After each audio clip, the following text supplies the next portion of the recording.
Hey there, Star Wars fans! Ever wonder how the most powerful peacemakers in the galaxy managed to fumble the ball so spectacularly that they practically gift-wrapped the Republic for a Sith Lord? Well, grab your blue milk and settle in, because today we're diving into the Jedi High Council's greatest hits. And by hits, I mean catastrophic faceplants that make Jar Jar stepping in poo-doo look like strategic genius.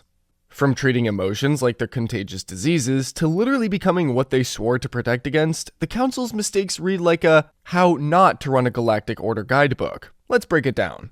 Alright, let's talk about the Jedi Council's unhealthy obsession with prophecies, specifically the whole Chosen One situation.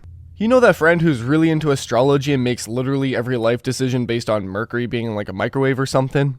That's basically the Jedi Council, except instead of checking their horoscope app, they're banking the entire fate of the galaxy on some ancient mystical fortune cookie.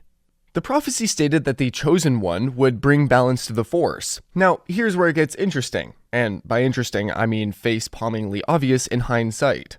The Jedi interpreted balance to mean destroy all the Sith and leave only Jedi, which is not how balance works. That's like saying a balanced diet means eating only vegetables while setting all the donuts on fire. When young Anakin Skywalker showed up with midi-chlorian counts that broke the scanner, over 20,000 as Obi-Wan reported in The Phantom Menace, the Council lost their collective minds. Qui-Gon Jinn was like, "Hey, I found Space Jesus," and the Council's response was essentially, "We don't trust this kid, he's too old, too emotional, and gives us bad vibes. But sure, let's train him anyway because prophecy!" The biggest mistake here wasn't believing in the prophecy, it was trying to force it to happen on their terms. They fast-tracked Anakin's training, despite Yoda literally saying, "Grave danger I fear in his training." When the 900-year-old space wizard says something's a bad idea, maybe listen? They ignored every red flag because they were so desperate for their Chosen One to fulfill their interpretation of the prophecy. Here's the kicker. Prophecies in Star Wars, much like prophecies in every fantasy story ever, have a nasty habit of being self-fulfilling. The harder you try to control them, the more likely you are to cause exactly what you're trying to prevent. It's like the Force was sitting there going, "Oh, you want balance? Here's Order 66. Balanced enough for you?" The Council treated Anakin less like a person and more like a cosmic lottery ticket. They never asked what he wanted. Never considered that maybe bringing balance meant something different than their Jedi-centric worldview assumed. They were so blinded by their interpretation that they couldn't see that they were creating the very instrument of their destruction. Now we're getting into the real meat and potatoes of Jedi dysfunction, their absolutely bonkers approach to emotions. The Jedi Code basically boils down to, feelings are bad, okay? They expected their members to have all the emotional range of a droid, while simultaneously asking them to compassionately serve the galaxy. That's like asking someone to be a therapist while forbidding them from understanding human emotions. The whole no attachments rule is where things get particularly weird. The Jedi weren't just saying, don't get married. They were saying, don't form deep emotional connections with anyone, ever.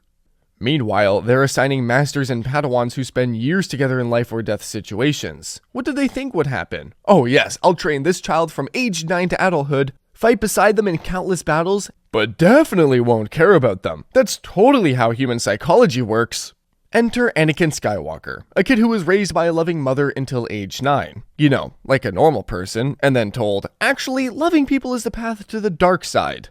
The Council's response to Anakin missing his enslaved mother wasn't, "Hey, let's go free her because slavery is bad." It was, "Stop having feelings for your mom, you big baby."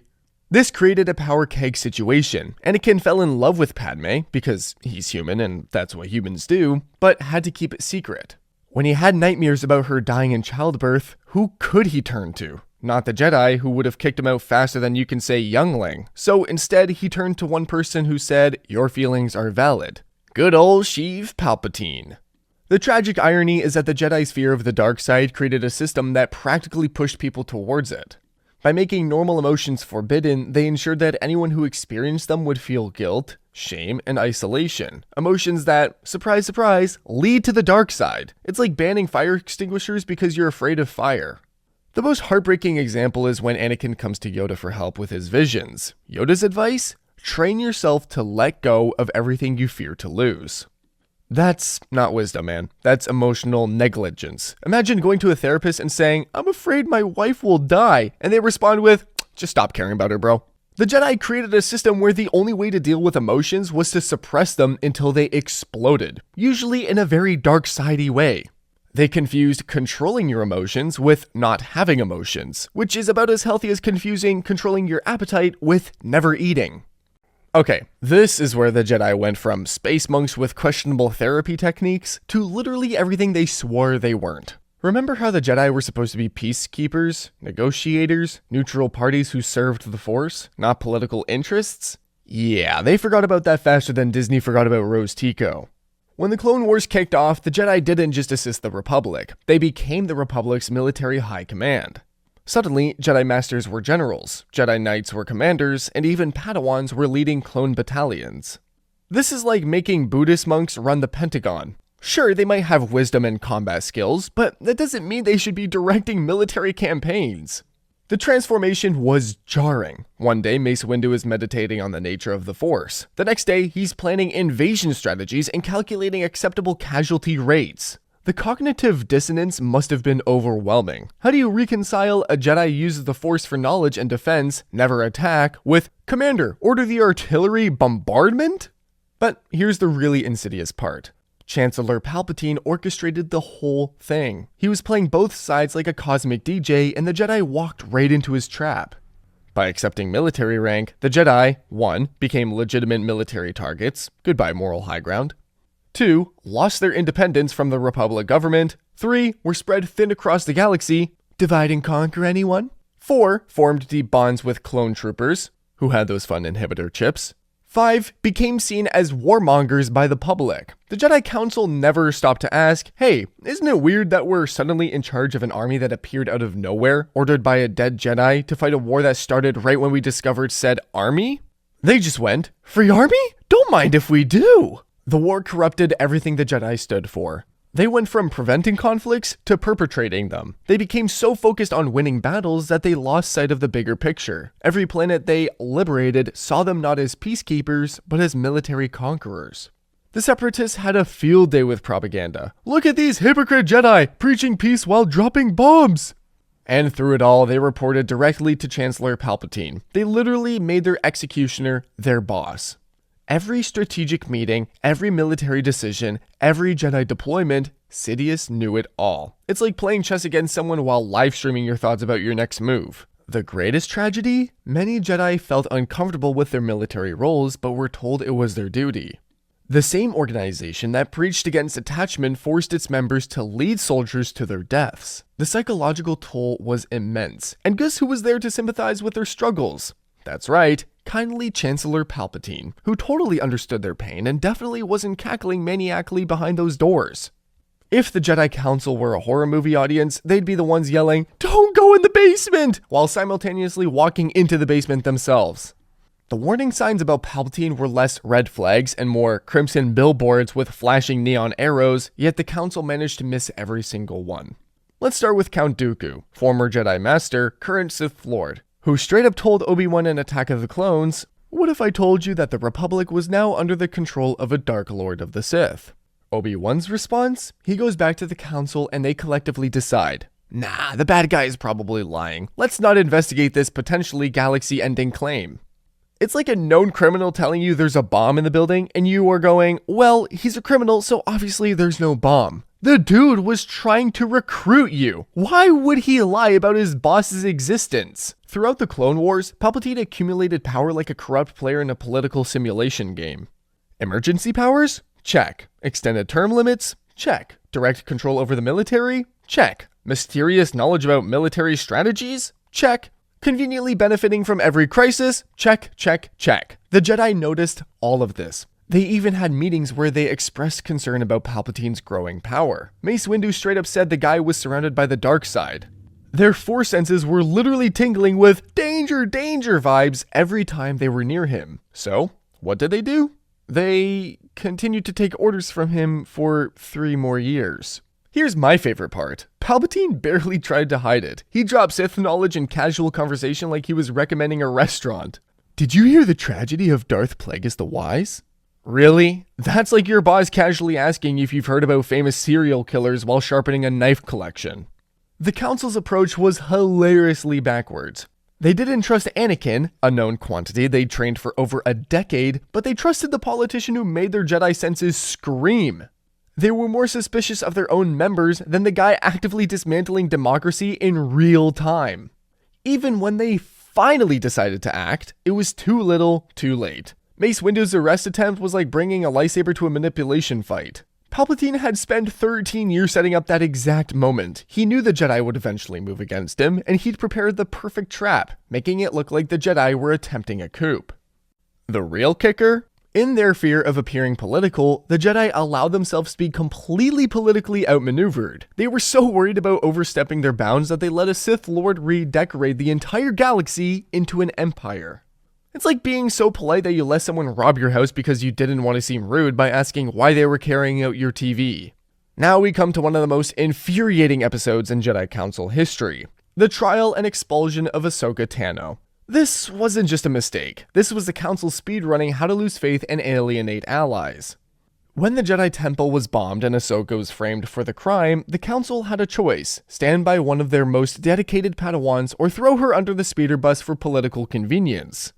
Guess which option they chose? The Galactic Senate, led by Admiral Tarkin, demanded that Ahsoka face a military tribunal.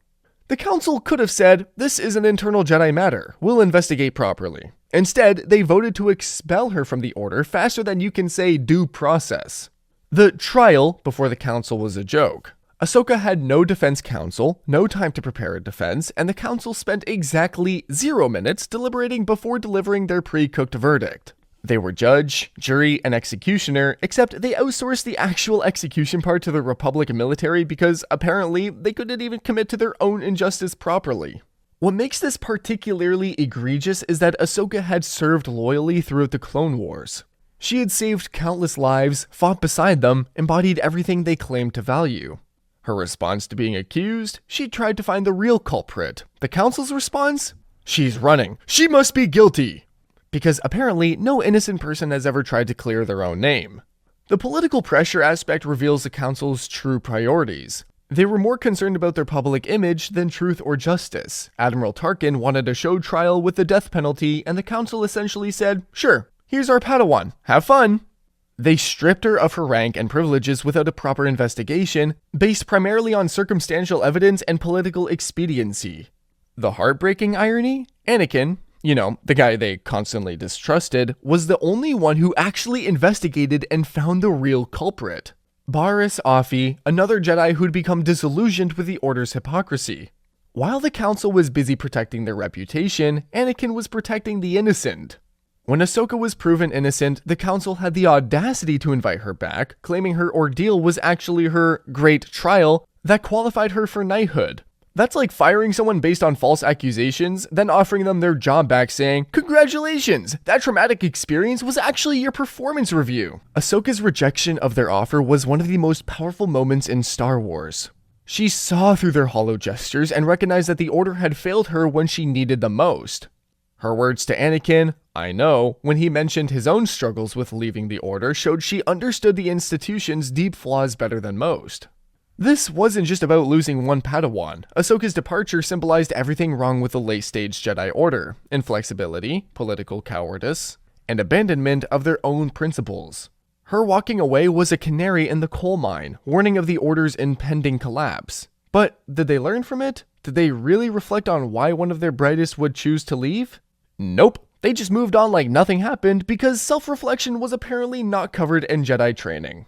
If there was a masterclass in how to create your own worst enemy, the Jedi Council's treatment of Anakin Skywalker would be the textbook. They managed to take the most powerful Force user in generations and systematically push every single one of his buttons until he snapped like a galactic glow stick. From day one, the Council's approach to Anakin was schizophrenic at best. "We don't trust you. You're dangerous. You're too old. Too emotional. But also you're the chosen one, so here's your lightsaber, and by the way, could you save the galaxy for us?"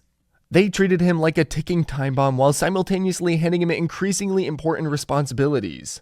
The mistrust was palpable. In Attack of the Clones, they assigned him to protect Padme. Alone, might I add, despite knowing he had feelings for her. That's like knowing someone's a recovering alcoholic and making them a bartender. Then they acted surprised when complications arose. But the real masterpiece of mismanagement came in Revenge of the Sith. The Council's brilliant idea? Make Anakin their spy to watch Chancellor Palpatine. They literally asked him to betray the one authority figure who actually showed him consistent kindness and respect. Worse, they appointed him to the Council, but refused him the rank of Master. An unprecedented insult that basically screamed, "We need you, but we don't respect you." Think about the psychological torture here. Anakin was simultaneously told he's the chosen one, but wait, they don't trust him. Oh, but we need you to spy on your friend and then sit on the council, but not really sit on the council because you can't control your emotions, while we actively provoke them.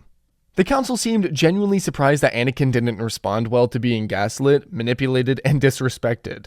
They created a hostile work environment and then blamed him for not thriving in it. Every mentor relationship they gave him was undermined by their own behavior. Obi-Wan was supposed to be his master, but the council constantly went around him. They'd give Anakin separate missions, secret assignments, and mixed messages. Poor Obi-Wan was stuck between being a brother, father, and enforcer of rules he didn't always agree with. The tragic thing? Anakin wanted to be a good Jedi. He sought their approval desperately. When he defeated Dooku, he immediately felt guilt about killing an unarmed opponent. When he had visions about Padme, he went to Yoda for help. He tried to work within the system, but the system kept failing him. The Council's fear of Anakin became a self-fulfilling prophecy. See a pattern here? They were so afraid of him falling to the dark side that they created the perfect conditions for it to happen. They isolated him, made him feel inadequate, and then wondered why he sought validation elsewhere. It's like they read How to Win Friends and Influence People and decided to do the exact opposite. And now we arrive at the root of all these failures. Good old-fashioned hubris. The Jedi Council suffered from a terminal case of, "we're the good guys, so everything we do is right" syndrome. They'd been the galaxy's moral authority for so long, they forgot that authority needs to be earned, not assumed. The Council's arrogance manifested in countless ways. They assumed the Sith were extinct because they hadn't seen one in a millennium.